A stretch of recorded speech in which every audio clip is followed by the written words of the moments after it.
అందరికీ నమస్కారం. ముందుగా సినిమాటోగ్రఫీ మినిస్టర్ దుర్గేష్ గారికి ధన్యవాదాలు. సో ఈరోజు వారు ఒక ప్రెస్ నోటు ఇచ్చారు. సో 9 days నుంచి జరుగుతున్న ఒక సిచ్యువేషన్ని వాళ్ళు ఈరోజు కన్క్లూడ్ చేయడం చాలా హ్యాపీగా ఉంది. సో ఇది సినిమా ఇండస్ట్రీ తరపున, తెలుగు సినిమా ఇండస్ట్రీ తరపున ఒక నిర్మాత, ఒక డిస్ట్రిబ్యూటర్, ఒక ప్రొడ్యూసర్గా ఒక దిల్ రాజు వారికి కృతజ్ఞతలు తెలియజేస్తున్నాను.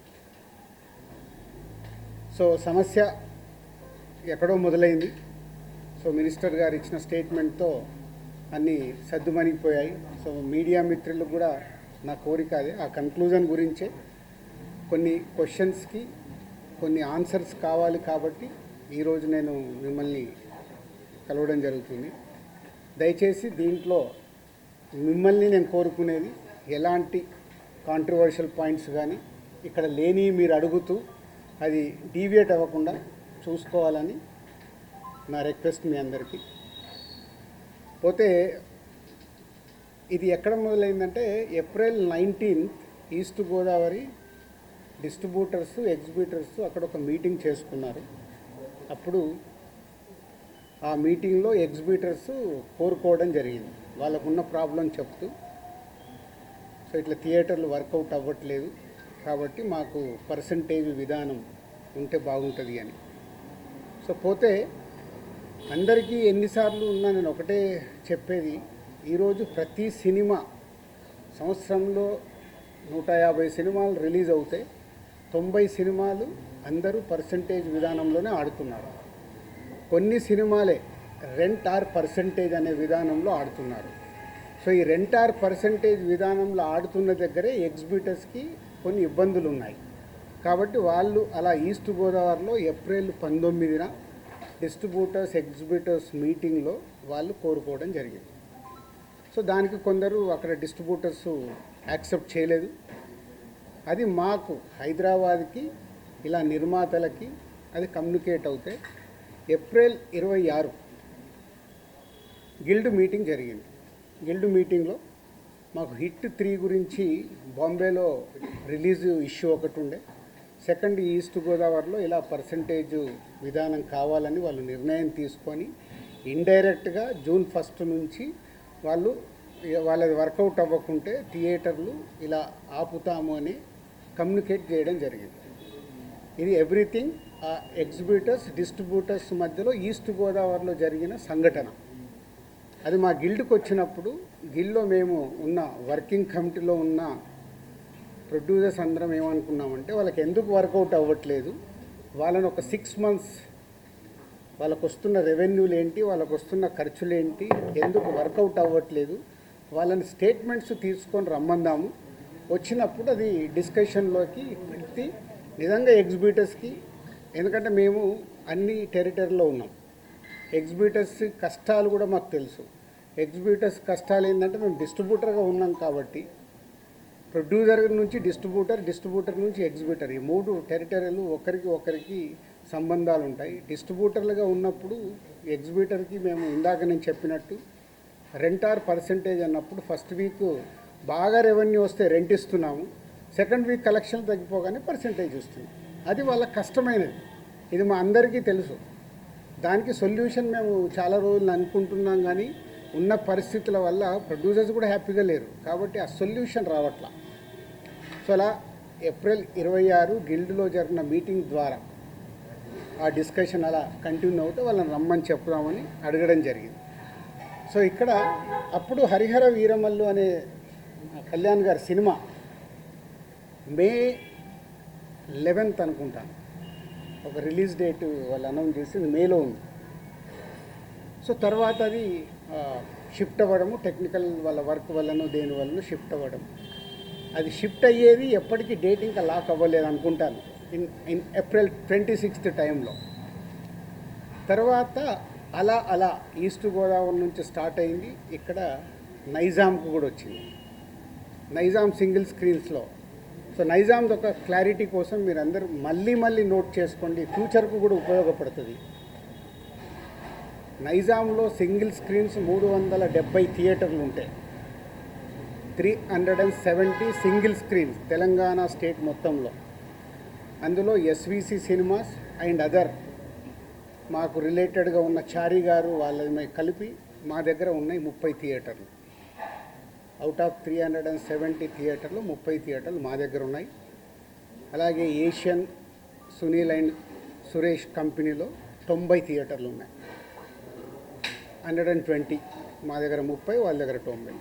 250 థియేటర్లు ఓనర్స్ కానీ వాళ్ళకు సంబంధించిన వాళ్ళు కానీ నడుపుతున్నారు. అవుట్ ఆఫ్ 370 ఇది రేషియో. మీ మీడియా వాళ్ళకు నేను మళ్ళీ ఇది క్లారిటీ ఇస్తున్నాను. మళ్ళీ ఆ నలుగురు దాంతో ఆ సబ్జెక్టు తర్వాత వస్తాను. సో ఒక వ్యక్తుల మీద ఇండివిజువల్గా టార్గెట్ చేయడము, వెనకాల ఏముందో అర్థం చేసుకోకుండా మాట్లాడము. మీలాంటి వాళ్ళు కనీసం ఇలాంటి క్వశ్చన్స్ వచ్చినప్పుడు అండర్లైన్ చేసుకోండి. మీరు మాట్లాడేటప్పుడు ఎవరో ఎక్కడి నుంచో ఫోన్ ఇన్ తీసుకుంటారు. నాకు ఎవరో లింక్ పంపితే జీ న్యూస్ ఉన్నారు ఎవరైనా ఇక్కడ? జీ న్యూస్లో చూసా ఇందాక ఎవరో పంపిస్తే. ఆ టాపిక్ సంబంధం లేదు కానీ అది కూడా తీస్తా. అక్కడేదో టాపిక్లో జరుగుతుంటే మళ్ళీ వస్తాను మెయిన్ పాయింట్కి. టాపిక్లో జరుగుతుంటే మొదటి రోజు గేమ్ చేంజర్ సినిమా పైరసీ వచ్చింది. అది నిర్మాతకి నష్టం, నిర్మాత ద్వారా డిస్ట్రిబ్యూటర్కి నష్టం, డిస్ట్రిబ్యూటర్ ద్వారా ఎగ్జిబ్యూటర్కి నష్టం. అక్కడ ఒక ఎక్స్ నిర్మాత అంటున్నాడు, ఆ నిర్మాతనే ఇది పైరసీ చేసి ఉండొచ్చు. అంటే ఎంత నీచం! ఒక ప్యాషనెటిక్ ప్రొడ్యూసర్ నేను, నా సినిమాని నేను కాపాడుకోవడానికి ఫైట్ చేస్తాను అంటే ఎంత దిగజారిపోతున్నారు వాళ్ళు. మీడియాలకు రావడానికా, మీడియా వాళ్ళు ఇచ్చే ఇంపార్టెంట్ కోసమా? అది అవసరం లేని టాపిక్. పైరసీ మీద మేము ఫైట్ చేస్తాం కానీ ఎవడన్నా హౌస్ మన ఇంట్లో మనిషిని మనం చంపుకోవాలని ఎవడన్నా మనిషి అనుకుంటాడా? ఏ కుటుంబంలో ఎవరన్నా అనుకుంటారా? అంత నీచంగా బిహేవ్ చేస్తున్నారు కొందరు. అది పక్కన పెడదాం. సో ఈ పర్సంటేజ్ విధానం తెలంగాణకు వచ్చినప్పుడు తెలంగాణ ఎగ్జిబిటర్స్ న్యాచురల్గా సార్ ఈస్ట్ గోదావరిలో అది అంటున్నారంట, ఇలా తెలంగాణలో కూడా మేము అన్ని థియేటర్లు మూత పడుతున్నాయి, మాకు ఏదో ఒక సొల్యూషన్ కావాలి అని శిరీష్ గారిని అడగడం జరిగింది. ఎవరు ఆ 270 థియేటర్లు? ఎందుకు 30 ఏళ్ళ నుంచి వాళ్ళు మాతో వ్యాపారం చేస్తున్నారు. 1998 నుంచి ఆ ఎగ్జిబిటర్స్కి మాకు 28 ఏళ్ళ నుంచి ఒక నడుస్తుంది, ఆ రిలేషన్ నడుస్తుంది. వాళ్ళు అడిగినప్పుడు ఈస్ట్ గోదావరికి ఇలా జరుగుతుంది అన్నప్పుడు శిరీష్ గారు నా నోటీస్లో తీసుకొచ్చారు. ఇలా నువ్వు ఛాంబర్ ప్రెసిడెంట్గా ఉన్నప్పుడు ఛాంబర్లో జరిగిన లాస్ట్ ఇయర్ నేను ఛాంబర్ ప్రెసిడెంట్, మీ అందరికీ తెలిసిందే. ఛాంబర్లో నువ్వు అన్నావంట ఎగ్జిబిటర్స్కి కూడా ఏదైనా కష్టాలు ఉన్నప్పుడు డెఫినెట్గా గవర్నమెంట్స్తో కూడా మాట్లాడి సాల్వ్ చేస్తామని వాళ్ళు ఈ పాయింట్ అడుగుతున్నారు. ఈస్ట్ గోదావరిలో అడుగుతున్నారు. What will do? ఎగ్జిబిటర్స్కి ఏం కావాలో అడగడంలో తప్పు లేదు. వాళ్ళకు ఉన్న ప్రాబ్లమ్స్ ఏంటి వాళ్ళని చేసుకొని కమ్యూనికేట్ చేయమనండి. ఎవరికి? ఛాంబర్కి కమ్యూనికేట్ చేస్తే అప్పుడు ఛాంబర్ నుంచి ప్రొడ్యూసర్స్కి లేదా గవర్నమెంట్కి ఈ టాపిక్ వెళ్తుంది. బికాజ్ ఐఎమ్ ఎఫ్డీసీ చైర్మన్ కాబట్టి ఆ ఉద్దేశంలో వాళ్ళు ఈ రూట్లో రావడం జరిగింది. అది అయిపోయింది. సో నేను నా వెకేషన్ కోసం నేను హాలిడే వెళ్ళాను. వాళ్ళు మే 18 ఒక మీటింగ్ అనుకున్నారు ఎగ్జిబిటర్స్, ఏపీ తెలంగాణ ఎగ్జిబిటర్స్ అందరు. ఆ రోజు ఆ మీటింగ్ అయిపోయే టయానికి నేను లాస్ట్కి ఒక 15 నిమిషాల గురించి వెళ్ళాను. సో మళ్ళీ అది మీ మీడియా మిత్రులకు కూడా చాలా అవసరం ఇది. ఎందుకంటే ఆ టాపిక్ June 1 థియేటర్లు బంద్ అనేది ఫస్ట్ వేసింది మీరు. లోపల జరిగిందేంటి, వాళ్ళు అడిగిందేంటి మీకు క్లారిటీ లేదు. ఎవరో ఫోన్ ద్వారా చెప్పింది అది మట్టుకే మీరు మీ స్క్రోలింగ్లు కానీ మీ బ్రేకింగ్ న్యూస్లు కానీ మీరేశారు. అంటే యాక్చువల్ లోపల ఏం జరిగింది, వాళ్ళు ఏం అడిగారు, వాళ్ళు ఛాంబర్కి ఏమి ఇచ్చారు, మీకు క్లారిటీ లేదు. వాళ్ళు అక్కడ నేను వెళ్ళి మాట్లాడిన తర్వాత సార్ మేము ఇలా అనుకుంటున్నాం, మాకు ఈ పర్సంటేజ్ విధానం కావాలి, ఈ రెంటార్ పర్సంటేజ్ అనేది ఉంది. ఆ కొన్ని సినిమాలకే 90% సినిమాలు మేము పర్సంటేజ్లో ఆడుతున్నాము. సో కొన్ని సినిమాలకి ఇలా ఉంది, మాకు కావాలి అని అడుగుతున్నాం. సరే, దాంట్లో వాళ్ళ పర్సంటేజ్ విధానంలో కూడా రాయొద్దు అని చెప్పా. ఎందుకు? అది ప్రొడ్యూసర్స్, అక్కడ డిస్ట్రిబ్యూటర్స్ కంఫర్ట్గా లేరు, ప్రొడ్యూసర్స్ కంఫర్ట్గా లేరు. సో మీ కోరిక, మీ రిక్వెస్ట్ ఏదైతుందో మీరు ప్రొడ్యూసర్స్కు చెప్పండి. డెఫినెట్గా ప్రొడ్యూసర్స్ మీటింగ్ అయినప్పుడు వాళ్ళు మీ గురించి ఆలోచించి ఎలా దీన్ని సాల్వ్ చేయాలనేది ప్రయత్నం చేసి తొందరలోనే చేస్తాము. అక్కడ కొందరు సార్ మేము ఇది కాకుంటే జూన్ 1 నుంచి మేము థియేటర్లు క్లోజ్ చేస్తాం, అది తప్పు. మీరు అలాంటి స్టేట్మెంట్లు కానీ అలాంటివి అడిగితే ఎదుటి వాళ్ళకు హర్టింగ్గా ఉంటుంది, ఆ టాపిక్ వద్దు. సో దీన్ని మీరు అందంగా మీ ప్రొడ్యూసర్స్కి ఛాంబర్ ద్వారా, ఏదైతే ఛాంబర్ మెయిన్ బాడీ ఉందో దాని ద్వారా డిస్ట్రిబ్యూటర్లకి ప్రొడ్యూసర్లకి కమ్యూనికేట్ అవుతే మళ్ళీ జాయింట్ మీటింగ్ అవుతుంది. జాయింట్ మీటింగ్ అయినప్పుడు దీనికి క్లారిటీ వస్తుంది, లేదా ఒక సొల్యూషన్ కోసం ప్రయత్నం జరుగుతుంది అని నేను చెప్పగానే ఆ రోజు అక్కడ ఉన్న వాళ్ళందరూ ఏకీభవించారు. నేను బయటకు వచ్చేసాను 15 నిమిషాల తర్వాత బయటకు వచ్చిన హాఫ్ అన్ అవర్కి ఏ ఛానల్లో చూసినా జూన్ 1 థియేటర్లు బంద్, జూన్ 1 థియేటర్లు బంద్, టక్ మెసేజ్లు వస్తున్నాయి. ఏంటయ్యా అని నేను ఛాంబర్కి ఫోన్ చేశాను. ఆ ప్రెసిడెంట్కి సెక్రటరీతో మాట్లాడితే సరిగా వాళ్ళు ఇలా లెటర్ ఇచ్చారు. ఏమని ఇచ్చారు? ఎగ్జిబిటర్స్ లెటరు ఛాంబర్కి, మాకు ఇలా పర్సంటేజ్ విధానం కావాలి, ఈ పర్సంటేజ్ విధానం కోసం డిస్ట్రిబ్యూటర్లు కానీ ప్రొడ్యూసర్లతో కానీ మాకు మీటింగ్ పెట్టండి, ఆ మీటింగ్లో మేము అనుకుంది జరగకుంటే మేము జూన్ 1 నుంచి థియేటర్లు బంద్ చేస్తాము. ఇది అక్కడ సారాంశం. కానీ బయటికి ఎలా వచ్చింది? జూన్ 1 నుంచి థియేటర్లు బంద్. వాళ్ళందరికీ మీటింగ్ జరగాలి కదా. ఇప్పుడు ప్రభుత్వంలో మనం ఎన్నో చూస్తాం, స్ట్రైక్లు అంటారు. స్ట్రైక్లు అన్నప్పుడు ఏం చేస్తారు? వాళ్ళకు వీళ్ళకు మీటింగులు జరుగుతాయి, అక్కడ సొల్యూషన్ వెతుకుతారు. స్ట్రైక్లకు వెళ్ళాలని చెయ్యాలని ఎవరు కోరుకోరు. ఇది కూడా అలాంటిదే. కానీ అలా బేస్ లేకుండా జూన్ 1 థియేటర్లు బంద్ అనేది బయటికి స్ప్రెడ్ చేశారు. అక్కడ ఎగ్జిబిటర్స్ కానీ ఛాంబర్ కానీ ముందుకొచ్చి ఖండించకపోవడం తప్పు. సో ఎవరి దారిన వాళ్ళు, అంటే మా సినిమా ఇండస్ట్రీలో మీ అందరికి తెలిసిందే, ఎవరి దారి వారిదే. మన అరవింద్ గారు ప్రెస్ మీట్ చేశాడు, ఈరోజు నేను చేశాను. మేమందరం కూర్చొని కదా ప్రెస్ మీట్ చేయాలి. ఇండస్ట్రీకి సంబంధించిందంటే మేమందరం, మమ్మల్ని పెద్దలు అంటారు, మాకు రెస్పాన్సిబిలిటీ ఇస్తారు, కానీ మా దాంట్లోనే మేమందరం కూర్చొని మాట్లాడడానికి భయం, ఎవరు మాట్లాడితే ఏది ఎలా వెళ్తుందని.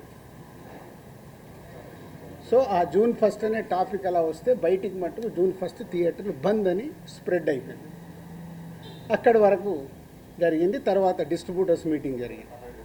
డిస్ట్రిబ్యూటర్స్ మీటింగ్లో వాళ్ళు నిర్ణయాలు తీసుకున్నారు. లేదు ఇలా కుదరదు, మా ప్రాబ్లమ్స్ మాకున్నాయి కాబట్టి జూన్ 1 నుంచి థియేటర్లు కంటిన్యూ అవ్వాలి, మేము సినిమాలు రిలీజ్ చేస్తాం, మాకు ఎవరు థియేటర్లు ఇస్తే వాళ్ళకి ఇస్తాము.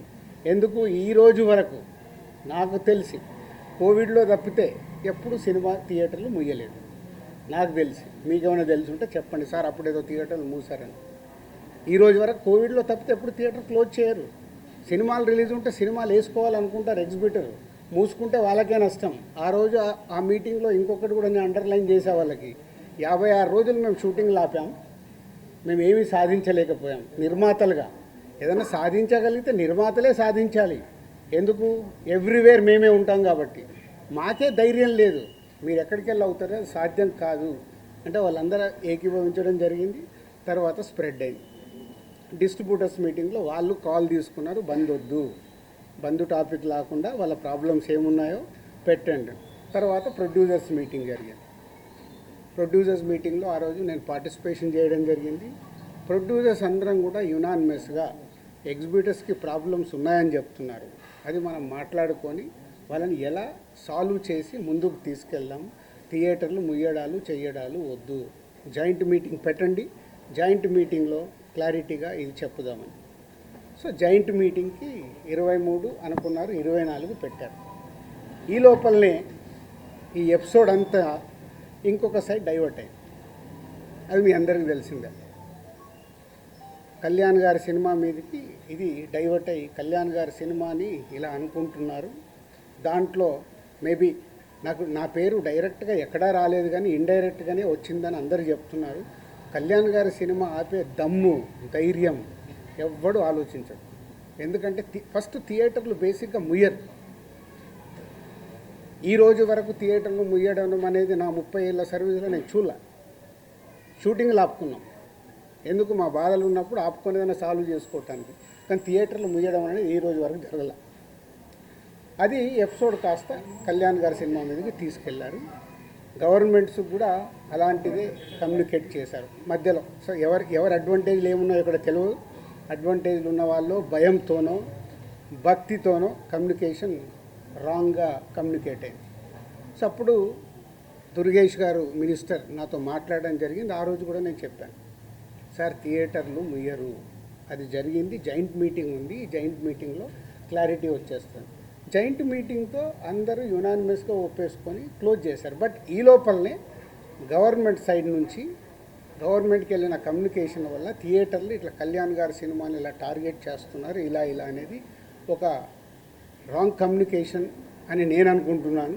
మరి అది వాళ్ళకి రాంగ్గా వెళ్ళిందా రైట్గా వెళ్ళిందా నాకు తెలియదు. But my point of views wrong కమ్యూనికేషన్తో కళ్యాణ్ గారి సినిమా మీదకి తీసుకెళ్ళారు. మే 30 అప్పటికే భైరవం అనౌన్స్ అయింది. జూన్ 5 కమల్ హాసన్ గారి సినిమా అనౌన్స్ అయింది. జూన్ 12 కళ్యాణ్ గారి సినిమా ఉంది. జూన్ 20 కుబేరా ఉంది. సో ఈ నెలంతా కంటిన్యూగా సినిమాలు ఉన్నాయి. అలాగే జూలై 4th మేము ముందు తమ్ముడు అనుకున్నాం, మన కింగ్డమ్ అనౌన్స్ చేశారు, దానికి మేము ఇంకా జూలైలో ఇంకో డేట్ చూస్తున్నాం. ఇలా జూన్, జూలై, ఆగస్ట్, సెప్టెంబర్ కంటిన్యూగా సినిమాల ఫ్లో ఉంది. ఈ టైంలో ఇండస్ట్రీని ఎలా మనం కాపాడుకోవాలి ఉన్న సినారియోలో ఏప్రిల్ మే అనేది is a main season for film industry. Total మనందరికీ తెలుసు ఏప్రిల్ మే టోటల్ థియేటర్లు మూతపడ్డాయి. మేబీ సినిమాలు సరైన సినిమాల్ని మనం ఆడియన్స్కి ఇవ్వక ఐపీఎల్ వల్ల ఏ కారణం చేతైనా ఏప్రిల్ మే అనే కీ సీజన్ సినిమా ఇండస్ట్రీకి కీ సీజన్ సినిమాలు లేక మూతపడుతూ ఉన్నాయి థియేటర్లు. ఇవన్నిటికీ పరిణామాలు ఎక్కడి నుంచి ఎక్కడికి వెళ్ళాయి, అసలు లోపల ఏముంది, బయటికి వచ్చింది ఏంటి? మన శాస్త్రం ఉంది. చిన్నప్పుడు సార్ నేను పాము చూశాను ఒక ఆయన అంటాడు, పక్క ఆయన వెళ్ళి అరే ఆడికి పాము కాదు పడిగిప్పిందట అంటాడు. ఇంకొక ఆయన మూడో మనిషి దగ్గరికి వెళ్ళి పడిగిప్పడం మీద బాబు కాటేయడానికి కూడా వచ్చిందట అంటాడు. యాక్చువల్ మొదట ఆయన చూసింది పామునే, పడగైంది, పడగకెళ్ళి కాటు. అంటే ముగ్గురు మనుషుల్లో ఎంత కమ్యూనికేషన్లో వెళ్తుంది. లోపల థియేటర్ వాళ్ళు ఈస్ట్ గోదావరిలో మొదలైంది. ఇప్పుడు ఆ ఈస్ట్ గోదావరి మొదలైన ఆయన మొన్న ఒక దాంట్లో ఇంటర్వ్యూ కూడా ఇచ్చాడు. ఆ వ్యక్తి ఇంటర్వ్యూ కూడా ఇచ్చాడు, ఏం జరుగుతుంది ఏంటి ఇండస్ట్రీ అని. ఆ వ్యక్తి ఇప్పుడు తీసుకొచ్చి దాన్ని మొత్తము తెలంగాణకి కనెక్ట్ చేసేసాడు. ఏప్రిల్ 19 ఈస్ట్ గోదావరిలో ఆయన అధ్యక్షతన మీటింగ్ జరిగితే అది ఎక్కడికి తీసుకొచ్చారు. సో ఇది టోటల్ ఎపిసోడ్. దీనికి ముందుగా నేను అందుకే దుర్గేష్ గారికి ముందు థ్యాంక్ చెప్పింది ఏంటంటే 9 రోజుల్లో ఎక్కడెక్కడో వెళ్తుంది.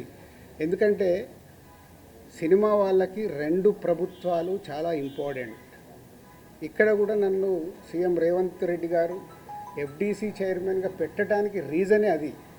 నేను చాలా బిజీగా ఉన్నంటే లేదు ప్రభుత్వానికి గవర్నమెంట్కి మధ్యలో నీలాంటి వాళ్ళు ఉంటే ఏ సమస్యలు ఉన్నా ఈజీగా కమ్యూనికేషన్ అవుతే సాల్వ్ అవుతుందని. అలాగే ఏపీలో మనం చూసాం. ఏపీలో అంతకుముందు ప్రతి ఒక్కదాన్ని భయపడుతూ ఉన్న తర్వాత కళ్యాణ్ గారు వచ్చి గవర్నమెంట్ ఫామ్ అయిన తర్వాత అప్పుడు నేను ఛాంబర్ ప్రెసిడెంట్ని, అందరినీ రమ్మంటే అందరం వెళ్ళి కళ్యాణ్ గారిని కలవడం కానీ కళ్యాణ్ గారు ఇండస్ట్రీకి చేసిన సపోర్టు మామూలుది కాదు. ఆ రోజు మీకు టికెట్ రేట్లు కావాలన్నా మీకేం కావాలన్నా ఈజీగా తీసుకెళ్ళండి అని. ఇప్పుడు కళ్యాణ్ గారు చెప్పిన తర్వాత ప్రతి ప్రొడ్యూసర్ ఏం చేస్తున్నాడు, ఏదో మన పక్కింటికి వెళ్ళినట్లు వెళ్ళి టికెట్ రేట్లు తెచ్చుకుంటున్నాడు. ఎవరికే కష్టం లేదు, వెళ్ళడం ఒక అప్లికేషన్ పెట్టడం, ఫోన్లో మాట్లాడుకోవడం, టికెట్ రేట్లు తెచ్చుకోవడం. అంతకు మించి ప్రొడ్యూసర్లు అందరం యూనిట్గా వెళ్దాము, గవర్నమెంట్ని కలుద్దాము, మా ఛాంబర్ నుంచి అందరము వెళ్దాము ఎవరికి ఉండదు. మాకు ఆ వారం కష్టం వస్తుంది కాబట్టి, ఫ్రైడే మా సినిమా రిలీజ్ ఉంటుంది కాబట్టి ఆ వారం ముందు మేము మేలుకుంటాం. అరే మన సినిమా రిలీజ్ అవుతుంది, మనకు ఆ రాష్ట్రంలో ఈ రాష్ట్రంలో టికెట్ రేట్లు కావాలని పరిగెత్తుతాం. బట్ అందరం కలిసి యూనిటీగా ఉన్న ప్రాబ్లమ్ని కూర్చొని సాల్వ్ చేద్దాం అని ఆలోచించేది మా దాంట్లో తక్కువ. సరే నెక్స్ట్, ఇది టోటల్ ఎపిసోడ్ మీకు అర్థమైంది. ఈరోజు గవర్నమెంట్ నుంచి అక్కడి నుంచి సానుకూలంగా రావడం చాలా హ్యాపీ మూమెంట్. కాబట్టి దీన్ని కన్క్లూడ్ చేద్దామనే మీ అందరికీ చెప్పడం. ఎందుకంటే ఇక్కడ I'm important person for both industries. అలాగే ఉత్తరాంధ్రలో నైజాంలో తెలంగాణలో ఎలా అయితే చెప్పానో మాకు ఆంధ్రప్రదేశ్ మొత్తంలో ఉత్తరాంధ్రలో మాకు డిస్ట్రిబ్యూషన్ ఆఫీస్ ఉంది. అక్కడ ఒక 20 థియేటర్లు మా ఎస్విసికి ఉన్నాయి. అక్కడ 20, ఇక్కడ 30. మళ్ళీ మీరు ఇది అండర్లైన్ చేసుకోండి. మళ్ళీ టాపిక్ నాకు మాట్లాడి నాకు చికాకు ఉంది. నేను ఎందుకంటే ఇక్కడ మంచి సినిమాలు తీస్తూ ప్రొడ్యూసర్గా 22 ఏళ్లలో ఇక్కడ వరకు గ్రో అవుతూ నేను ఇంకా కొత్తగా ఆలోచిస్తున్నాను. మొన్ననే దిల్ రాజు డ్రీమ్స్ అని అనౌన్స్ చేశాను. కొత్త టాలెంట్కి నా 30 ఏళ్ళ ఎక్స్పీరియన్స్ని ఉపయోగపడేలాగా చేయాలి. అలాగే ఒక అనే ఒక కొత్త టెక్నాలజీ వస్తుంది, దాని ద్వారా ఇండస్ట్రీకి కొత్తగా వచ్చే వాళ్ళకి ఉపయోగపడాలి. నా థాట్స్ ఇవి. నేను ఇంకా కిందికెళ్ళి వ్యాపారం మీదనే కాదు, మంచి సినిమాలు తీయాలి, మంచిగా ముందుకెళ్ళాలి. నాతో పాటు చాలామందికి నేను హెల్ప్ అవ్వాలనేది నా వ్యూ, నా విష్. ఇది ఇంపార్టెంట్ ఇవ్వండి. అనవసరమైన వీటికి ఇంపార్టెంట్ ఇచ్చేసి ఫోటో వేస్తే మనకు వ్యూస్ వస్తాయి కదా, ఈయన మీద కామెంట్ చేస్తే మనకి ఏదో వస్తుంది కదా అని వదిలేయండి దయచేసి. మీరు ఎవరన్నా దాంట్లో ఉన్న వాళ్ళు ఉంటే, ఇందాక ఒక ఛానల్ వాళ్ళకు చెప్పాను కదా, అది ఇంపార్టెంట్. ఒక వ్యక్తి గురించి మనం చేస్తున్నామంటే కొంచెం అనాలిసిస్ చేసుకొని చేయాలి. సో నిన్న మా అరవింద్ గారు మాట్లాడడం జరిగింది. అరవింద్ గారికి ఉన్నది ఆయన ఒక క్లారిటీ ఇచ్చాడు. ఆయన మొత్తంలో అలా 15 థియేటర్లు ఉన్నాయి అని చెప్పడం అది నిజం. చాలామంది ఏమనుకుంటారంటే ఆయన కూడా ఏదో దున్నేస్తున్నాడు, ఆయన ఏదో చేసేస్తున్నాడు. ఆయన క్యూబ్ అనే కంపెనీలో, వాళ్ళు ఎప్పుడో పెట్టిన కంపెనీలో ఆయన పార్ట్ ఆఫ్ ద క్యూబ్. ఇట్లా ఇదే వ్యాపారంలో ఉన్నప్పుడు ఇప్పుడు నేను దిల్ రాజు డ్రీమ్స్ అని కొత్తగా స్టార్ట్ చేస్తున్నాను, కొత్త వాళ్ళ కోసం. అనే ఒక కంపెనీ కొత్తగా వస్తుందని స్టార్ట్ చేస్తున్నాను. అవి కొత్తగా వస్తున్నాయి కాబట్టి నేను కొత్తగా ఆలోచించి వెళ్తే 10 ఏళ్ళ తర్వాత దిల్ రాజు గారు ఎందుకు పెట్టుకున్నాడు అంటే నేను ఏం చేయగలను? 10 ఏళ్ళ తర్వాత క్వశ్చన్ వస్తాయి. ఒక కొత్తది వస్తున్నప్పుడు మేము ముందుకెళ్తాం. ప్రభుత్వాలని కలుపుకుంటూ ఇండస్ట్రీకి ఏం కావాలి, ప్రభుత్వాలు చేస్తేనే ఇండస్ట్రీకి ఏ సమస్య వచ్చినా ప్రభుత్వాలే చేయాలి. వాళ్ళు పెద్దన్న లెక్క. వాళ్ళు ఏదైనా మీకు ఈ ప్రాబ్లం ఉందా మేము సాల్వ్ చేస్తామంటేనే ముందుకు వెళ్ళగలుగుతాం. సో ఇప్పుడు 2 ప్రభుత్వాలు ఇండస్ట్రీకి ఎప్పుడు పాజిటివ్గానే ఉంటాయి. దుర్గేష్ గారు చెప్పారు, ఇక్కడ ఎఫ్డీసీ చైర్మన్గా నేను చెప్తున్నాను, ఇండస్ట్రీకి ఏది కావాలన్నా యూనిటీ, అక్కడే యూనిటీ ఉండదు. ఛాంబర్లోనే కొట్టుకుంటాం. ఒకరు పర్సంటేజ్ కావాలంటారు, ఒకరు రెంట్ కావాలంటారు, ఇంకొకరు ఇంకేదో అడుగుతారు, ఇంకొకరు వద్దంటారు. మాకు అక్కడ యూనిటీ ఉన్నప్పుడే ప్రభుత్వాల దగ్గరికి వెళ్ళి చేసుకోగలుగుతాం. ప్రభుత్వాలు ఎప్పుడు ఇండస్ట్రీకి అండగా ఉంటాయి. అది మనం అర్థం చేసుకొని ప్రభుత్వాల దగ్గరికి అర్జించి మనకు కావాల్సింది చేసుకోవడమే పద్ధతి. సో ఇప్పటికన్నా ఈ ఎపిసోడ్కి తెరదించి నెక్స్ట్ ఎగ్జిబిటర్స్కి ఏదైతే ప్రాబ్లమ్స్ ఉన్నాయన్నారో 30th ఛాంబర్లో ఈసీ మీటింగ్ ఉంది. మొన్న అందరము ఎగ్జిబిటర్స్, డిస్ట్రిబ్యూటర్స్, ప్రొడ్యూసర్స్ మీటింగ్లో అనుకోవడం జరిగింది. ఆ ఈసీ మీటింగ్లో నిర్ణయాలు తీసుకొని కమిటీ వేసుకొని, ఆ కమిటీ ద్వారా ఇప్పుడు ప్రభుత్వాలకి కూడా ఏ డిస్ట్రిబ్యూటర్స్తోని పెద్ద ప్రభుత్వంకి సంబంధం ఉండదు, ఎందుకంటే అది ఓన్లీ ఫైనాన్షియల్ లావాదేవీలే ఉంటాయి. ఎగ్జిబిటర్కి, ప్రొడ్యూసర్స్కి ప్రభుత్వంతో కనెక్షన్ ఉంటుంది. ప్రొడ్యూసర్ అంటే సినిమా తీయాలి, వాళ్ళకి పర్మిషన్లు కానీ, టికెట్ రేట్లు కానీ, ఎక్కడైనా ఏదైనా ఈవెంట్ చేయాలంటే ప్రొడ్యూసర్కి కావాలి. ఎగ్జిబిటర్కి ఏమో ప్రతి సెంటర్లో వాళ్ళకి మొత్తం గవర్నమెంట్తో లింక్ అయి ఉంటాయి. ఈ 2 ఇంపార్టెంట్ టు కనెక్ట్ గవర్నమెంట్. వాళ్ళ ప్రాబ్లమ్స్ గవర్నమెంట్కి చెప్పి, తెలంగాణ గవర్నమెంట్ కానీ అటు ఆంధ్ర గవర్నమెంట్కి కానీ మేము చెప్పి వాళ్ళ సమస్యలు సాల్వ్ చేయించి ముందుకెళ్తాం. సో ఇది మీరందరూ కూడా అర్థం చేసుకొని దీన్ని ఎలాంటి నెగిటివ్ పబ్లిసిటీ లేకుండా చేసి ఈ రోజుతో దీన్ని కన్క్లూడ్ చేస్తారని ఆశిస్తూ మీ అందరికీ ధన్యవాదాలు. వీటన్నిటి మీద క్లారిటీ వచ్చింది. అయితే ఆయన పవన్ కళ్యాణ్ గారు చెప్పింది ఏంటంటే, ప్రభుత్వం ఏర్పాటైన ఇన్నాళ్ళకి కూడా ఫిల్మ్ ఇండస్ట్రీ నుంచి ఎవరో ముఖ్యమంత్రి గారిని కలవలేదు అనేటువంటిది కూడా ఒక విషయం క్లియర్గా ఆయన చెప్పడం జరిగింది. సో మీరందరూ కూడా ప్రభుత్వం ఏర్పడిన తర్వాత ఉప ముఖ్యమంత్రి పవన్ కళ్యాణ్ గారిని కలవడం జరిగింది. ఆయన కూడా మీ ఇండస్ట్రీ నుంచి వచ్చిన వారు కాబట్టి, కానీ ఆ తర్వాత కూడా ఎందుకని ఇనిషియేషన్ జరగలేదు ఛాంబర్ నుంచి కానీ మీ పెద్దల నుంచి కానీ? ఇప్పుడు మాకున్న కమ్యూనికేషన్ అదే. మళ్ళీ ఇప్పుడు పెద్దలు అని అంటే ఇండివిజువల్. మళ్ళీ ఇక్కడ ఏమవుతుందంటే నాకు ప్రాబ్లం ఉంటే నేను పరిగెత్తా, నాగవంశీకి ప్రాబ్లం ఉందంటే ఆయన పోయి టికెట్లు తెచ్చుకుంటున్నాడు, మైత్రోళ్ళకి ప్రాబ్లం ఉందంటే వాళ్ళు పోయి టికెట్లు తెచ్చుకుంటున్నారు. అంటే ఈజీ యాక్సెస్. నా ప్రాబ్లం కదా ఇది, నేనే వెళ్ళాలి కదా అని ఇండస్ట్రీ తరఫున డ్రైవ్ చేసి తీసుకెళ్లాల్సింది ఓన్లీ ఛాంబర్, ఆర్ ఇప్పుడు ఆర్టిస్టుల సైడ్ అంటే మూవీ ఆర్టిస్ట్ అసోసియేషన్. ఛాంబర్ ద్వారా అడిగితే 2 సార్లు మేము కలవడం జరిగింది. ఎఫ్డీసీ ద్వారా అడిగాము అపాయింట్మెంట్, మాకు ఇంకా అపాయింట్మెంట్ రాలేదనేది వాళ్ళ దగ్గరికి వెళ్ళి వచ్చింది. ఎందుకంటే నేను లాస్ట్ ఇయరే ఛాంబర్ ప్రెసిడెంట్. వన్స్ నేను ఛాంబర్ ప్రెసిడెంట్ నుంచి బయటకు వచ్చాక ఎఫ్డీసీ చైర్మన్ అయ్యాను, కాబట్టి నా ఫోకస్ తగ్గింది. సో ఇక్కడ ఎఫ్డీసీ చైర్మన్ నా పనులు చేసుకుంటే ఫోకస్. మాకు ప్రాబ్లం ఉన్నప్పుడే ఛాంబర్కి వెళ్తాం. ఇది నిజం. దీంట్లో ఏం అబద్ధం లేదు. మాకు ప్రాబ్లం లేకుంటే ఎవ్వరము ఆ ఈసీ మీటింగ్కి వెళ్ళి అటెండెన్స్ వేసి బయటకు వచ్చేస్తాం. ఇప్పుడు కళ్యాణ్ గారికి ఏదైనా కోపం వస్తే పెద్దన్న అన్నాను కదా, పెద్దన్న తిడతాడు, పడతాము, ఏముంది. ఒకవేళ హర్ట్ అయ్యారు కళ్యాణ్ గారు, హర్ట్ అవుతూ మమ్మల్ని తిట్టే అధికారం వరకు ఉంది కదా, అట్లా ఆలోచిద్దాం.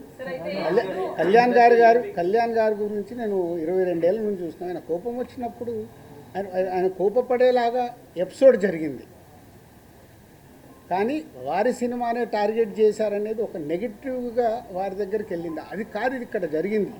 June 1 థియేటర్లు బంద్ అని మీరందరూ హెడ్లైన్స్ ఇవ్వడమే మేజర్ ప్రాబ్లం. అక్కడే ఒక సమస్య అండి. అక్కడే ఒక సమస్య, ఛాంబర్ సరిగ్గా ఎఫిషియన్సీగా రెస్పాండ్ అవ్వకపోవడం వల్లనే ఇది జరిగిందని మేమంటే దానికి మీ సమాధానం ఏంటి? నాకు తెలియదు కదా, నాకు తెలియదు. నేను ఇప్పుడు నీకు ఎలా నేను కన్క్లూజన్ ఇస్తాను? లోపల ఏమి జరిగింది మీకు ఒకటి, మీరందరూ ప్రాపర్గా మీకు కమ్యూనికేషన్. ఇప్పుడు అక్కడి నుంచి ఒక ప్రెస్ నోట్ వచ్చింది. ఇప్పుడు ఏపీ గవర్నమెంట్ నుంచి మినిస్టర్ గారి దగ్గర నుంచి ఒక ప్రెస్ మీట్ వస్తే ఆ ప్రెస్ మీట్ ఎంత అందంగా ఉంది. మేము ఛాంబర్ కూడా అదే చెప్తాం, ఏదున్నా పేపర్ మీద ప్రెస్ మీట్ లాగా పంపించండి అని. అక్కడ ఉండే 20-25 మంది బయటకు వచ్చి ఎవరికో తెలిసిన వాళ్ళకు ఒక న్యూస్ కమ్యూనికేట్ చేస్తారు. లోపల ఏం జరిగింది తెలుసా ఇది అని, అది హైలైట్ అవుతుంది. వెనకాల జరిగిన స్టోరీ లేకుండా ఓన్లీ క్లైమాక్స్ చెప్తేలా సినిమా అర్థం కాదు కదా. ఓన్లీ క్లైమాక్స్ ఒకటి వింటే సినిమా అంతా చూస్తే కదా. నేను అందుకే లోపల ఉన్నాను కాబట్టి చెప్తున్నాను. ఇది చెప్పడానికే ఈరోజు నేను ప్రెస్ మీట్ పెట్టింది. లోపల ఏం జరిగింది, ఈ ఎపిసోడ్ ఎలా స్టార్ట్ అయింది, ఎవరి దాళ్ళు భుజాలు తడుముకుంటున్నారు, నాకెందుకు థియేటర్లు బంద్ లేదు అని ఛాంబర్ వెంటనే ప్రతిస్పందించిన ఇంతవరకు నేను అదే కదా చెప్తా. ముందు అంటే అక్కడ ఎగ్జిబిటర్స్ ఒకలాగా ఉన్నారు, ప్రొడ్యూసర్స్ ఒకలాగా ఉన్నారు, డిస్ట్రిబ్యూటర్స్ ఒకలాగా ఉన్నారు. ఛాంబర్ ఏం చూస్తుంది, ఛాంబర్కి ఒక లెటర్లో క్లియర్గా ఉంది, కమ్యూనికేషన్ ఈజ్ ఇంపార్టెంట్. వాళ్ళు చేసుంటే ఇవి చర్చలు జరుగుతున్నాయి, చర్చలు ఫలించకుంటే ఇది అండర్లైన్, చర్చలు ఫలించకుంటే వాళ్ళు థియేటర్లు మూసుకుంటామంటున్నారు. ఇది ఎక్కడుంది? June 1 థియేటర్లు బంద్, June 1 థియేటర్లు బంద్, June 1 ఇదే. రాజుగారు రెండు డౌట్స్ అండి. ఇండస్ట్రీలో మాట్లాడుకుని 2 క్వశ్చన్లు అడుగుతాను, మీరు మీకు ఇబ్బంది రాకపోతే అడగండి. ఉపయోగపడేది ఉంటే అడగండి, కాంట్రవర్షియల్ పాయింట్స్ అడగకండి. లేదండి, ఏంటంటే సెక్టార్ చైర్మన్ రాంప్రసాద్ గారి చేత మీటింగ్ పెట్టించింది దిల్ రాజు గారే అని చెప్పి ఒకటి. రెండోదేమో రెండో మీటింగ్ జరగగానే శిరీష్ గారు బయటకు వచ్చి ఇక్కడ ఏదన్నా మాట్లాడుకోనివ్వండి, బట్ June 1 నుంచి బంద్ ఉంటుంది, అది తెలంగాణ మాట, సునీల్ గారి మాట, సురేష్ మాట ఒకటే అని అన్నట్టు.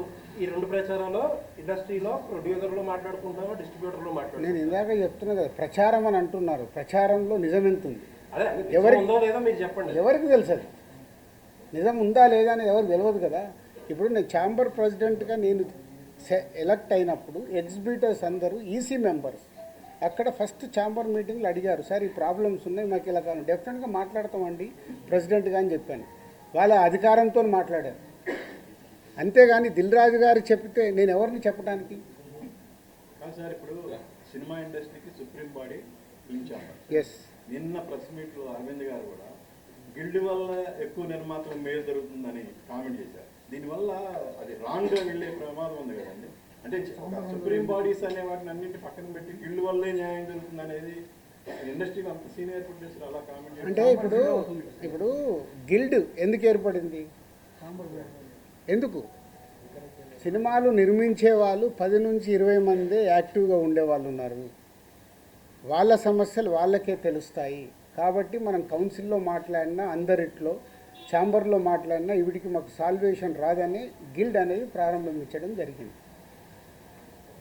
ఆ యాక్టివ్గా ఉన్న ప్రొడ్యూసర్స్, అక్కడ వర్కింగ్ కమిటీ అనేది ఒకటి, యాక్టివ్ ప్రొడ్యూసర్స్ ఒకటి, 2 గిల్డ్లో 2 కమిటీలు ఉన్నాయి. ప్రొడ్యూసర్స్కి సంబంధించినవి మట్టుకే అక్కడ మాట్లాడతారు. కాబట్టి అరవింద్ గారు ఆ సెన్స్లో అని ఉంటారు. But ultimate final government approach కావాలన్నా, ఫెడరేషన్తో మాట్లాడాలన్నా, ఏదైనా main body is a chamber. Sir but ఇప్పుడు ఈ ఇష్యూ మీద గిల్డ్లో కూడా ఏకాభిప్రాయం లేదు కదా సార్? ఎక్కడ ఉండదు, కాదు ఇక్కడే కాదండి, సినిమా ఇండస్ట్రీలో ఏకాభిప్రాయం ఉండదు.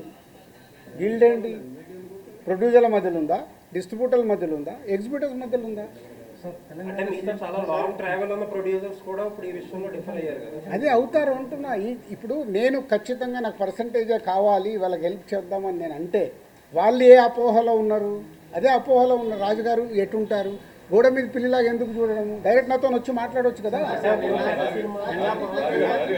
నిన్న పవన్ కళ్యాణ్ గారి యాంగిల్లో మేడం ఒక్క నిమిషం కాదు సార్, నిన్న యాక్టివ్ ఉన్న ప్రొడ్యూసర్లు మిమ్మల్ని టార్గెట్ చేసి మిమ్మల్ని దారుణం చేశారనిపిస్తుంది సార్. కాదు సార్, ఇప్పుడు యాక్టివ్ ఉన్న ప్రొడ్యూసర్లే మిమ్మల్ని దారుణం చేయడానికి ఏదో ఇష్యూ తీసుకొచ్చినా అరే మీకు టోటల్ ఎపిసోడ్ అర్థమవుతుంది కదా, మీ అందరికి అర్థమవుతుంది. మీలో నాకు తెలిసి మీరు అందరు జర్నలిస్ట్ మేధావులు. టోటల్ ఎపిసోడ్ మీకు క్లియర్గా అరటి పండు ఒలిసినట్టు ఓపెన్ చేశా. ఇది పేపర్ మీద రాసుకోండి. జూన్ 19 ఈస్ట్ గోదావరిలో స్టార్ట్ అయిన ఎపిసోడ్లో దిల్ రాజు ఉన్నాడా? మీరు చెప్పండి. ఇప్పుడు అడిగారు కదా. ఏప్రిల్ 19 ఈస్ట్ గోదావరి జరిగిన ఎపిసోడ్లో దిల్ రాజు ఉన్నాడా? అంటే ఉన్నాడా? మీ దగ్గర ఆన్సర్ లేని దాన్ని దిల్ రాజుని ఎందుకు దానికి ఇంక్లూడ్ చేస్తున్నారు? సార్ అంటే నైజాంలో సమస్య ఎక్కడున్నా సరే నైజాంలో సీరియస్ అయితే తప్ప ఇష్యూ పెద్దది అవ్వదు కదా. అది తప్పండి. ఎందుకు? ఆంధ్రప్రదేశ్ మనకు కాదా? అవసరం ఉంటే ఇప్పుడు ఇటెంట్ అటు మా ప్రతిధ్వని సినిమా డైలాగ్ లాగా మాట్లాడొద్దు సార్. ఇప్పుడు ఇష్యూ ఇక నా దగ్గర టోటల్ వీడియోలు కూడా పెట్టా. ఏప్రిల్ 19 వాళ్ళ మీటింగ్లో ఏం జరిగింది. ఆ వ్యక్తి సత్యనారాయణ డిస్ట్రిబ్యూటర్ ఎగ్జిబ్యూటర్ జనసేనలో కీలక వ్యక్తి అయినా. సార్ ఇప్పుడు మీకు కనుక 4-5 పాన్ ఇండియా సినిమాలు కనుక రాజు గారికి ఉంటే ఇప్పుడు ఈ పర్సంటేజ్ సిస్టమ్ అనేది రాజు గారికి నచ్చదు. 2022లో కూడా ఒకసారి అనుకుని ఏమండి మీరు ఒక్కటి ఇవాళ మీకు క్లారిటీ చెప్పాను, మీరు మిస్ అయినట్టున్నారు. ఈరోజు తెలుగు సినిమా ఇండస్ట్రీలో 90% సినిమాలు పర్సంటేజ్లో ఆడుతున్నామా లేదా? ఆడుతున్నాం. ఇప్పుడు ఆ పెద్ద సినిమాల నుంచే కదా సార్ ప్రాబ్లం. పెద్ద సినిమాలు కూడా ప్రాబ్లం లేదు. పెద్ద సినిమాలు కూడా ఎగ్జిబ్యూటర్ రెడీగా ఉన్నారు. సార్ మాకు రెంట్ కావాలా, మీరు రెంట్లు వేసుకోండి పెద్ద సినిమా, మళ్ళీ దాంట్లో పర్సంటేజ్కి షిఫ్ట్ చేయకండి. పర్సంటేజ్కి షిఫ్ట్ చేయడం వల్ల రెండో వారం మాకు రెంట్ రావట్లేదు. ఎగ్జాంపుల్ మొదటి వారం 20 లక్షలు మీకు ప్రొడ్యూసర్కు డిస్ట్రిబ్యూటర్కి షేర్ వస్తే రెండో వారం 5 లక్షల గ్రాస్ అవుతే మాకు 2 లక్షలే వస్తుంది. మాకు అది వర్కౌట్ అవ్వట్లేదు. మరి ఇంకా బంద్ ఎందుకు చేద్దాం అనుకుంటున్నారు సార్? వర్కౌట్ అవ్వట్లేదు. ఆల్రెడీ పర్సంటేజ్ 90% సినిమాలకు ఉంది. పెద్ద సినిమాలకు మిగతా 10%కి మాకు వర్కౌట్ అవుతున్నప్పుడు ఇంక బంద్ ఎందుకు? సో రెంట్ ఆర్ పర్సంటేజ్ మీరు పాయింట్ మర్చిపోకండి. అక్కడ మొదటి వారము రెంట్లో వేసి రెండో వారము సినిమాని పర్సంటేజ్ వేస్తున్నారు కాబట్టి మాకు వర్కౌట్ అవ్వట్లేదు. ఆ రెంట్ మీకు రెంట్ కావాలిస్తే పెద్ద సినిమాలు కూడా రెంట్లోనే వేసుకోండి, వాళ్ళు సిద్ధంగా ఉన్నారు. అన్ని సినిమాల్లాగా పర్సంటేజ్ చేయండి అంటే కమ్యూనికేషన్ వెరీ బ్యాడ్. ఇది పర్సంటేజ్ విధానంకు వెళ్ళాలి అనేది ఒక పాయింట్. ఒక నిమిషం రెండో పాయింట్ వాళ్ళ పాయింట్ ఆఫ్ వ్యూ మాట్లాడతాం. తమిళనాడు పర్సంటేజ్, తమిళనాడులో వాళ్ళ సొంత సినిమా అక్కడ పర్సంటేజ్లో ఆడి తెలుగు స్టేట్స్కి వచ్చే వరకు వాళ్ళకి రెంటల్లో వేసిస్తున్నాం. కర్ణాటక పర్సంటేజ్, కేజీఎఫ్ కానీ కాంతారా కానీ వాళ్ళు అక్కడ పర్సంటేజ్లో ఆడుతూ ఇక్కడ రెంటల్లో వేసిస్తున్నాం. నార్త్ ఇండియా మొత్తం పర్సంటేజ్, యానిమల్ సినిమా మేము డిస్ట్రిబ్యూట్ చేసాము, ఇక్కడ రెంటల్లో వేపించి ఇచ్చాము. ఓవర్సీస్ అంతా పర్సంటేజ్. మన సినిమా ఆడుతున్న ప్రపంచమంతా పర్సంటేజే ఉంది. ఒక మన తెలుగు స్టేట్స్ మట్టుకే ఆ మొదటి వారము ఆ కొన్ని సినిమాలు రెంటల్లో ఆడుతున్నాం. దానికి వాళ్ళు ఇప్పటికీ రెడీ అంటున్నారు. దాన్ని ప్రొడ్యూసర్స్ వాళ్ళు మాట్లాడుకొని సాల్వ్ చేస్తే సొల్యూషన్ వచ్చేసినట్టే. పర్సంటేజ్లో కావాల్సి పర్సంటేజ్లో వేసుకోండి మీ సినిమా రిలీజ్ కంటే ముందు. లేదు మీరు రెంటల్, మీకు రెవెన్యూ ఎక్కువ కావాలి, రెండో వారం కూడా మాకు రెంటల్లోనే ఆడండి అనేదే వాళ్ళ రిక్వెస్ట్. దీన్ని భూతద్దంలో ఎలా చూపిస్తున్నారు మీకు అర్థమైందా? మీరు అడిగిన క్వశ్చన్ క్లారిటీగా రేపు రాయండి. మీరు దీన్ని భూతద్దంలో ఎలా చూపిస్తున్నారు? ప్రపంచమంతా ఇదే తెలుగు సినిమా, పక్క స్టేట్ సినిమాలు ఇక్కడికి వస్తే వాళ్ళందరికీ పర్సంటేజ్లు, వాళ్ళ సినిమాలకి అన్ని సినిమాలకి ఇక్కడ రెంటల్లో వేసిస్తున్నాం. సార్ అంటే ఇప్పుడు నైజాంలో ఇప్పుడు మీకు అదర్ సైడ్ ఇంకో పెద్ద కంపెనీ వచ్చింది. ఆ కంపెనీ వచ్చినా సరే రాజుగారే కావాలి మాకు, రాజుగారే ఇంపార్టెంట్ అనుకున్న కంపెనీలు కూడా దీన్ని వ్యతిరేకిస్తున్నాయి కదా. దాన్నే ఉంటారు వ్యతిరేకం. నేను మాట్లాడలే. ఇంకా ఇప్పుడు నాగవంశీ ఉన్నాడు, వేరే వాళ్ళు ఎందుకు? Sithara we have is a very good association. నాగవంశీకి ప్రాబ్లం చెప్తే నాగవంశీ ఇప్పుడు ఏమన్నాడు, ఈ ప్రాబ్లం అయిపోగానే సార్ ఎగ్జిబ్యూటర్స్కున్న ప్రాబ్లం ఏంటి మీరు డిస్ట్రిబ్యూటర్గా ఎక్స్ప్లెయిన్ చేయండి, మనం సాల్వ్ చేద్దాం. ఈ ప్రాబ్లం అర్థమయ్యేలాగా చెప్పేవాడు కావాలి కదా. ఎంతమంది ఓపికలు ఉన్నాయి? ఇప్పుడు మీతో 40 నిమిషాలు అనుకుంటా కూర్చొని డీటెయిల్గా ఎక్స్ప్లెయిన్ చేస్తున్నాం. ఎక్స్ప్లెయిన్ చేస్తే మీకు అర్థమవుతుంది. ఎందుకంటే నాకు చాలామంది మిత్రులు ఉన్నారు, నాకు ఫోన్లు చేస్తున్నారు, సార్ మీరు ఏదో ఒకటి రియాక్ట్ అవ్వండి, మీ మీదకి వస్తుంది. నా మీదకి ఎందుకండి? నేను వేరే లెవెల్కి వెళ్ళిపోయాను, నేను ఇంకా కింద లేను. నేను దిల్ రాజు డ్రీమ్స్ అని కొత్తోళ్ళతో ఎలా పనిచేయాలి, లార్విన్ ఏఐతో నేను ఇంటర్నేషనల్కి ఎలా చేయాలి, ఒక ఇంటర్నేషనల్ కంపెనీతో ఇప్పుడు టైప్ చేసాం, ఒక సినిమా చేస్తున్నాం. ఇప్పుడు ఆయన వెళ్ళాడు, నేను ఆ లెవెల్లో ఆలోచిస్తున్నాను, ఇంక ఇక్కడే ఉండదలుచుకోలేను. నెక్స్ట్ తప్పనే లేదు, నేను వేరే లెవెల్కి వెళ్ళిపోయాను. ఏదైనా అనుకోండి, అంటే నా thinking I want is a new. UP విషయంలో కూడా ఇలాగే ఒకసారి పోరాటాలు చేశారు కదా సార్ థియేటర్స్. ఇండస్ట్రీలో దేనికి పోరాటాలు జరిగినా ఫైనల్గా రిజల్ట్ శూన్యం. మీరే ప్రెసిడెంట్ కదా. 56 రోజులు షూటింగ్ చేశాం, శూన్యం. క్యూబ్ దాని గురించి చేశాము, శూన్యం. ఇదే థియేటర్ వాళ్ళకి చెప్పా, మీకు రిజల్ట్ ఏం రాదు, ఎందుకు రానైనా వచ్చేది మూసుకుంటారు. మూసుకుంటామని చెప్పకండి, కమిటీ వేసిన వేస్తే అంటారా 30వ తారీఖు? 3 కలిస్తే సొల్యూషన్ వస్తుంది. మీరు 3 రంగాల్లోనే ఉన్నారు కదా. ఎగ్జిబిటర్, డిస్ట్రిబ్యూటర్, ప్రొడ్యూసర్ కలిస్తే సొల్యూషన్ వస్తుంది. ఇప్పుడు కలుస్తారు. ఎందుకు? ఇప్పుడు గవర్నమెంట్స్ కూడా ఇన్వాల్వ్ అయ్యి గవర్నమెంట్స్ కూడా చెప్తాయి కాబట్టి కలుస్తారు, సొల్యూషన్ వస్తుంది. ఇంకొక విషయం, నిన్న అరవింద్ గారు మాట్లాడుతూ ఆ నలుగురిలో నేను లేను అంటున్నారు. నేను లేను, ఐఎమ్ సోలో. ఆయన అడగండి. ఇప్పుడు కాదు కాదు, ఒక్క నిమిషం, ఒక జోక్ చెప్తా. మనకు పాత రోజుల్లో రావుగోపాలరావు గారు, సత్యనారాయణ గారు, ప్రభాకర్ రెడ్డి గారు విలన్స్ ఉండేవాళ్ళు. 20 ఏళ్ళు అయిందా ఆ విలన్ క్యారెక్టర్ మార్చేసి ఇంకేదన్నా ఇవ్వండి, ఇంకా అక్కడే ఉంచితే ఎలా? కొత్త క్యారెక్టర్ వద్దా అన్నట్టే కదా. మీరు ఎందుకు ఆ నలుగురు ఫోటోలు వేసేస్తున్నారు? మీ పాయింట్ ఆఫ్ లో వాళ్ళు విలన్సే కదా. మీకు వేసే మీ అందరిని అడుగుతున్నా నేను, వేసే మీ అందరినీ. మీ బాధ కూడా అదే కదా. ఒక నిమిషం, మీ బాధ కూడా మీ బాధ కూడా అదే. ఆ 4 ఫోటోలు లేకుంటే మీకు ఎవడు చూడడు, మీ బాధ మీది. ఎవరి బాధలు వాళ్ళే ఇక్కడ. సార్ ప్రపంచవ్యాప్తంగా డిస్ట్రిబ్యూషన్ నడుస్తుంది, పర్సంటేజ్ నడుస్తుంది అన్నారు. మరి ఒక్క తెలుగు రాష్ట్రాల్లోనే ఎన్ఆర్ఐ పద్ధతి ఎందుకు ఉంది డిస్ట్రిబ్యూషన్ చంపడానికి? కాకపోతే అన్ని పర్సంటేజ్ ఇచ్చినప్పుడు ఓన్లీ మనకొక్క చోట ఎన్ఆర్ఐ సిస్టమ్ ఉంది, ఇంకెక్కడా లేదు. అదే అడగండి మరి, అదే నిర్మాతలను అడగండి. నువ్వు అడిగిన క్వశ్చన్ రైట్. నిర్మాత నేను ఎవరిని చంపుతున్నాను? నా డిస్ట్రిబ్యూటర్ని చంపుతున్నాను.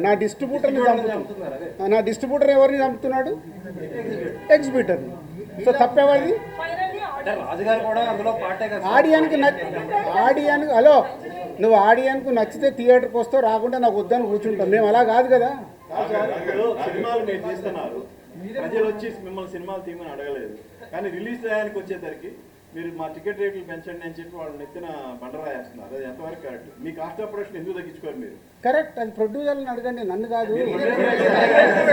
చాలా మంది ప్రొడ్యూసర్స్ని అడగండి, నన్ను కాదు.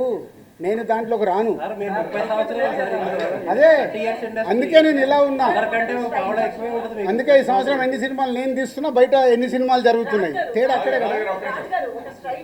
ఆయన చాలాసేపటి నుంచి వెయిటింగ్. సోషల్ మీడియాలో వ్యక్తిగతంగా కంపెనీలు ఏవైతే కార్పొరేట్ కంపెనీలు ఉన్నాయో అవన్నీ ప్రభుత్వానికి అనుకూలంగా ఉండవు, ఎవరి పని వాళ్ళు చేసుకుంటారు. కానీ ఫిల్మ్ ఇండస్ట్రీ దగ్గరికి వచ్చేటప్పటికి మమ్మల్ని కలవలేదని వీళ్ళు అంటారు, లేదా తెలంగాణ గవర్నమెంట్ అయినా ఏపీ ప్రభుత్వం అయినా కూడా అదే విమర్శలు చేస్తున్నారు, మమ్మల్ని వచ్చి ఇండస్ట్రీ కలవలేదు అని. దీని మీద మీ స్పందన ఏంటో? అస్సలు నువ్వు ఇలాంటి కాంట్రవర్షియల్ అడగద్దని ముందే చెప్పా. ప్రభుత్వాలు మాకు పెద్దన్న లాంటివి. మా అన్న తిట్టినా మేము పోయి మాట్లాడుకొని వస్తాం. మీరు ఒక ఎగ్జిబిటర్, ఒక డిస్ట్రిబ్యూటర్, ఒక ప్రొడ్యూసర్, ఈ ముగ్గురు మధ్యన ఇప్పుడు సమస్య మొత్తం. అంటే మీరు ప్రొడ్యూసర్ లబ్ధి పొందినాడు, మళ్ళీ డిస్ట్రిబ్యూటర్ గా లబ్ధి పొందకపోవచ్చు, అలాగే ఎగ్జిబిటర్ లబ్ధి పొంది అలా జరగవచ్చు కదా. దీనికి ఒక ప్రొడ్యూసర్ ఈ 3 భాగాలకు సంబంధించి మీరేం చెప్తారు? ఫస్ట్ అసలు మీ డెసిషన్ ఏంటి? So right question. ఇప్పుడు ముగ్గురికి సమస్యలు ఉన్నాయి, ముగ్గురికి సమస్యలు ఉన్నాయి. కానీ నేను ఒక స్లోగన్ అందరు గుర్తుపెట్టుకోండి, సింగిల్ స్క్రీన్స్ని కాపాడుకోవాల్సిన బాధ్యత మా ప్రొడ్యూసర్లది. సింగిల్ స్క్రీన్స్ ఉంటేనే మన దగ్గర ఆ సినిమాకి, అంటే మామూలు ప్రేక్షకుడికి కూడా థియేటర్కి వెళ్ళి సినిమా చూడడం అలవాటు. ఈరోజు మన ఇండియా మొత్తంలో percentage wise VR is number 1. థియేటర్కి వెళ్ళి సినిమా చూసే ఆడియన్స్ ఇప్పటికీ మన దగ్గర ఉన్నారు. అబ్రాడ్కి వెళ్ళినా మనోళ్ళే, యుఎస్కి వెళ్ళినా మనోళ్ళే. సినిమా అంటే మనకు ఒక ఎంటర్టైన్మెంట్, ఆ పిచ్చి. కాబట్టి ఆ థియేటర్లను కాపాడాలి. ఇప్పుడు ఆ థియేటర్లు ఏమైనాయి, వాళ్ళు మూసుకునే కంటే దేనికో రెంట్కి ఇస్తే 10-15 లక్షలు వస్తుందని షిఫ్ట్ అవుతున్నాయి. చాలా థియేటర్లు కనుమరుగవుతూ వస్తున్నాయి. ఇది మా అందరికీ తెలుసు నిర్మాతలకి. కానీ మా సినిమా రిలీజ్కి వచ్చేటప్పుడు మా స్వలాభం నాకేమొస్తుంది, నా డిస్ట్రిబ్యూటర్ దగ్గరికి వెళ్ళి ఎంత లాక్కోవాలి, నా డిస్ట్రిబ్యూటర్ వెళ్ళి నా ఎగ్జిబిటర్ దగ్గరికి వెళ్ళి ఎంత లాక్కోవాలనే మైండ్ సెట్తోనే ఉన్నాం. కానీ లేదు, ఇది అందరికీ సంబంధించింది, దీన్ని జాగ్రత్తగా కాపాడదామనే ఆలోచన ఎవరిలో లేదు. మెయిన్ ఏంటంటే మీరు నిజంగా మిగతా డిస్ట్రిబ్యూటర్తో నేను పోల్చడం కాదు, కానీ ఎస్పెషల్లీ నైజాంలో మీకు దాదాపుగా మీకు పర్సనల్గా 30 థియేటర్లు ఉన్నా కానీ దాదాపు 250 థియేటర్లు మీరే అంటే శిరీష్ గారి ఆధ్వర్యంలోనే జరుగుతున్నాయి ఆ మెయింటెనెన్స్. నిజంగా శిరీష్ గారు లేకపోతే ఈరోజు చాలా నైజాంలో చాలా థియేటర్లు కళ్యాణ మండపాలుగా మారిపోయే అవకాశం ఎక్కువ ఉంది. అది చాలా ఇప్పుడు 50 థియేటర్లు సిద్ధంగా ఉన్నాయి. ఇప్పుడు నీ క్వశ్చన్కే చెప్తున్నా, 50 థియేటర్లు మేము మార్చేసుకుంటామంటేనే వాళ్ళని ఆపుతూ వస్తున్నాం. ఆగండి, ఏదో ఒక సొల్యూషన్ తీసుకొస్తామని. మీరు ఇది అండర్లైన్ చేసుకోండి. మీకు తెలియని డెప్త్ కావాలిస్తే డెప్త్గా వెళ్ళటానికి ట్రై చేయండి. నాకు దీని మీద అవగాహన దీని మీద ప్రెసిడెంట్ అంటే first week suppose Sriramulu theatre తీసుకున్నాం, దానికి 4 లక్షలు రెంట్. కానీ ఆ ఫస్ట్ వీక్ ఆ కలెక్షన్ మనం చూస్తే షోకే 1,50,000 మనకు గ్రాస్ వస్తుంది. సో ఆ పరంగా తీసుకుంటే ఫస్ట్ వీక్ టోటల్గా కలెక్షన్ చేసుకుంటే మనకు 30 లక్షలు 40 లక్షలు వస్తుంది. రెంట్ పరంగా ఇచ్చి మనకు 4 లక్షలు వెళ్ళిపోతున్నాయి. దాని పర్సంటేజ్గా మార్చుకుంటే 50-50 అంటే కొట్టేసరికి నష్టపోతాడు, డిస్ట్రిబ్యూటర్ నష్టపోతాడు. ఫస్ట్ వీక్ ఎందుకు అలా చేస్తాడు, ఎంత పర్సెంటేజ్ చేస్తాడు? అట్లా 50-50 ఎవరివ్వరమ్మా. అదే ఉంటే అది డిస్కషన్ వస్తుంది. ఆక్యుపెన్సీ మీద పర్సంటేజ్ ఉంటుంది. అప్పుడు ఆక్యుపెన్సీ మీద డిస్కషన్ వచ్చినప్పుడు ఎగ్జిబిటర్స్, ప్రొడ్యూసర్స్ ఒక దగ్గరికి రీచ్ అవుతారు. ఎందుకు ఇది మన దగ్గర అవసరం లేదు. మన స్టేట్లో నా 30 ఏళ్ళ ఎక్స్పీరియన్స్లో తిరుపతి అనే టౌన్ పర్సంటేజ్లే. 30 ఇయర్స్ అయింది నేను ఇండస్ట్రీలోకి వచ్చాను. 30 ఇయర్స్ నుంచి తిరుపతి పర్సంటేజ్ ఒక సినిమాని బట్టి. ఇప్పుడు పెద్ద సినిమా ఉందనుకో 25-75 ఇస్తారు, 75% డిస్ట్రిబ్యూటర్కే ఇస్తారు. బిగ్ ఫిలిం ఉంటే అట్లా సెకండ్ వీక్ వచ్చే వరకు మారుతూ వస్తుంది. మన ఎగ్జిబిటర్లు, ప్రొడ్యూసర్లని, డిస్ట్రిబ్యూటర్లని వాళ్ళు వయా మీడియాగానే సినిమా వేసుకోవాలనే గుల ఉంటుంది వాళ్ళకు. వాళ్ళు వెరీ కంఫర్టబుల్గా మాట్లాడితే వింటారు. కానీ మాట్లాడేటప్పుడు డిస్ట్రిబ్యూటర్కి, ఎగ్జిబిటర్ని శత్రువుగానే చూస్తాడు. ప్రొడ్యూసరు డిస్ట్రిబ్యూటర్కి నా సినిమా అమ్మేటప్పుడు అరే పక్కోడు కోటి ఇస్తుంటారా, వీటి దగ్గర 1,10,000 ఎట్లా తీసుకుందాం, ఇదే మా ఆలోచన. నా సినిమా 1 కోటి వస్తుందా, 2 కోట్లు వస్తుందా, వస్తే నేను ఎలా తెచ్చుకుందామని కాదు, ముందు నేను సేఫ్ అయిపోవాలి, ఎంత సేఫ్ అవ్వాలి అనే ఆలోచనలతోనే ఇవి సమస్యలు. చాలా కాలం నుంచి, చాలా సంవత్సరాల నుంచి థియేటర్స్ నష్టాల్లో నడుస్తున్నాయి అనే మాట ఎక్కువ వింటాం. నష్టాల్లో నడుస్తున్నాయని కాదు, వర్కౌట్ అవ్వట్లేదు. అంటే సరే వర్కౌట్ అవ్వట్లేదు, కోవిడ్ తర్వాత ఇంకా ఎక్కువైంది. మనం కోవిడ్ తర్వాత మారిపోయింది. అయినా సరే ఈ రోజు మార్కెట్లో ఒక థియేటర్ లీజుకి ఇస్తే ఎందుకు ఇంకా లీజు ఎందుకు వదలట్లేదు? నష్టానికి ఎందుకు వ్యాపారం చేస్తున్నారు మీరు కానీ ఇంకొకరు కానీ ఇంకొకరు? నష్టానికి కాదండి. ఇప్పుడు వాళ్ళు ఏంటి, థియేటర్ వాళ్ళు ఇప్పుడు 250 సింగిల్ స్క్రీన్స్ ఉన్నాయి. ఓకే, వాడు నడవకుంటున్నా కదా సార్ నాతో అవ్వట్లేదు, నేను మూసుకోవాలా, మీలాంటి వాళ్ళు ఎవరన్నా గ్రూప్లో నడుపుతారా? ఒకటి అందరు ఒక క్వశ్చన్ వేసుకోండి. 10 ఏళ్ళు అయింది, 10 ఇయర్స్ వెనకకెళ్ళి చూడండి. ఏపీలో, తెలంగాణలో ఎక్కడన్నా ఒక సింగిల్ స్క్రీన్ థియేటర్ కట్టారా? ఎందుకు కట్టట్లేదు? డిజిటల్ వచ్చినప్పుడు కట్టారు. ఎందుకు కట్టట్లేదు? అందుకే వర్కౌట్ అవ్వట్లేదనే కదా. మళ్ళీ మీ అందరికి తెలిసింది ఒకటే, నా బ్యాలెన్స్ షీట్ ఇస్తా, మీరు వస్తే నా కంపెనీలో బ్యాలెన్స్ షీట్ ఉంటుంది, 5 ఏళ్ళది బ్యాలెన్స్ షీట్ తీసుకొని చూడండి, ఏమవుతుందో తెలుస్తుంది. ఇందాక అన్నాను కదా, పాము పడగే కాటు, అది ఫార్ములా. ఇప్పుడు ఉన్నవి లీజ్ చేశారు 15 ఏళ్ళు, మేము గ్రౌండ్ లీజ్ చేసి చేస్తున్నాము, మధ్యలో వదిలేయలేం కదా. మొన్న అరవింద్ గారు అన్నారు, ఏమన్నారు నిన్న అరవింద్ గారు మాట్లాడినా అన్నీ మాట్లాడుతున్నారు మీరు, నేను చూసా వీడియో. 15 థియేటర్లు ఉన్నాయి, అవి అయిపోగానే నేను వదిలేస్తున్నానని. మరి లాభం ఉంటే ఆయన ఎందుకు వదులుతాడు? ఎందుకు వదులుతాడు? మీరు అనుకున్నట్టు లాభమే ఉంటే వదిలేడు కదా. ఏషియన్ గీత నిజామాబాద్లో డిస్ట్రిక్ట్ ఒక థియేటర్ ఉంది, అది ఎవరిది? అరవింద్ గారు పార్ట్నర్. 15 థియేటర్లు లాభం. ట్రిపుల్ అది ఎప్పటిదో అంటున్నారు, 15 ఏళ్ళు అయిపోయింది. అది ఓనర్గా వాళ్ళ ట్రిపులే. ఇప్పుడు మీరు అందరూ మళ్ళీ చెప్తున్నా, ఏ తప్పు దొరుకుతుందా, దాన్ని ఎలా హైలైట్ చేద్దామా కాదు, వి గో ప్రాక్టికల్. అసలు ఏం ప్రాబ్లం ఉంది, ఆ ప్రాబ్లంకి ఉపయోగపడతారా ట్రై చేయండి, ప్రాబ్లంని చెడగొట్టడం కాదు.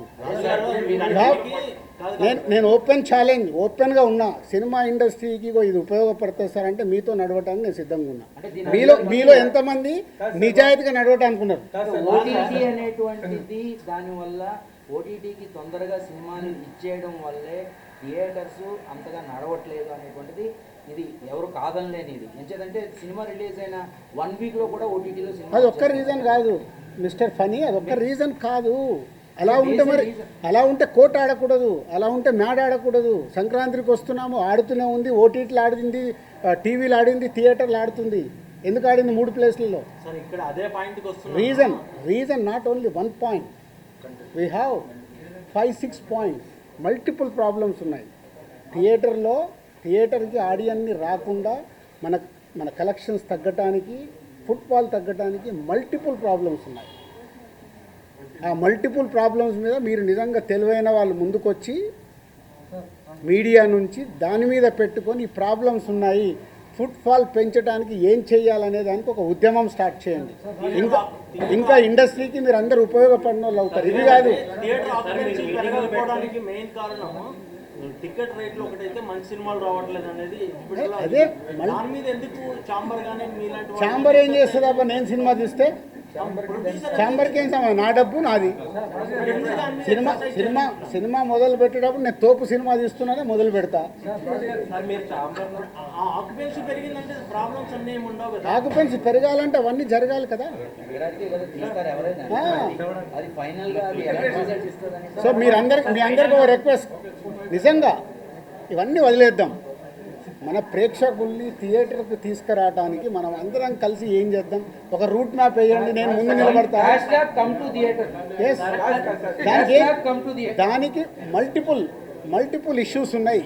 ఆ ఇష్యూస్ మీద మనం ఫైట్ చేసి మనందరం, ఎందుకంటే మీరు సినిమా వల్ల ఏళ్ళ నుంచి బ్రతుకుతున్నారు, మేము సినిమా వల్లనే బతుకుతున్నాం కదా. దానికోసం సినిమా కోసం ఫైట్ చేద్దాం, ఇండివిజువల్ కాదు.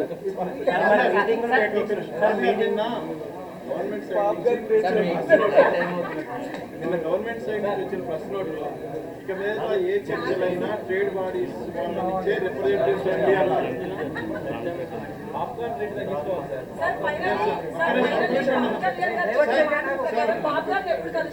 నిన్న ప్రభుత్వం సైడ్ నుంచి వచ్చిన ప్రెస్ నోట్లో ఇక మీద ఏదైనా ట్రేడ్ బాడీస్ నుంచే రిప్రజెంటేటివ్ రండి అన్నారు, ఇండివిజువల్స్ వద్దు అన్నారు. బట్ నిన్న అరవింద్ గారు ఇచ్చిన స్టేట్మెంట్ ప్రకారం చూస్తే గిల్డ్ని హైలైట్ చేయబోయారు ఆయన. సో అది ఎంతవరకు కరెక్ట్? గిల్డ్ కూడా ట్రేడ్ బాడీ, ప్రొడ్యూసర్స్ గిల్డ్, అది ట్రేడ్ బాడీ. అంటే ఇప్పుడు మీకు ఛాంబర్కి ఉన్న పవర్స్ లేవు. గిల్డ్ అంటే నిర్మాతలు అందరం మేము కలిపి చేసుకున్నది. ఇప్పుడు మీరు మొన్న ఒక మీ అసోసియేషన్స్ పెట్టుకున్నారు కదా, రకరకాల అసోసియేషన్స్ ఉన్నాయి కదా మీకు, స్టిల్ ఫోటోగ్రాఫర్లది, కెమెరా వాళ్ళది, ఇవన్నీ మీదేంది మీ యూనిటీ కదా. అలాగే గిల్డ్ అనేది నిర్మాతల యూనిటీ కోసం పెట్టుకున్నది.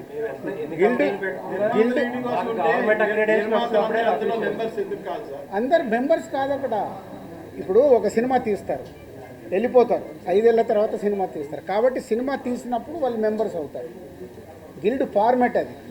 రెగ్యులర్గా ఎంట్రీలు ఎగ్జిట్లు ఉంటాయి. వాళ్ళు సినిమా తీసేటప్పుడు మెంబర్ అయిపోయి సినిమా కంప్లీట్ చేసుకొని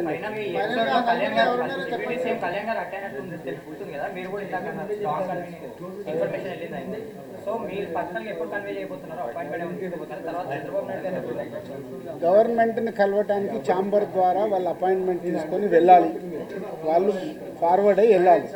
ఇక్కడ తెలంగాణ గవర్నమెంట్ని కలుస్తా అంటే నేను ఆల్రెడీ ఇంతకుముందు కల్పించాను, ఎప్పుడైనా నేను రెడీ. అలాగే అక్కడికి నేను ప్రొడ్యూసర్గా, డిస్ట్రిబ్యూటర్గా, ఎగ్జిబ్యూటర్గా నేను రెడీగా ఉంటాను. ఛాంబర్ ద్వారా వెళ్ళడానికి ఇమీడియట్లీ మూవ్ చేసి వెళ్తాం, కలుస్తాం. Very good, thank you brother. June 14th. Thank you.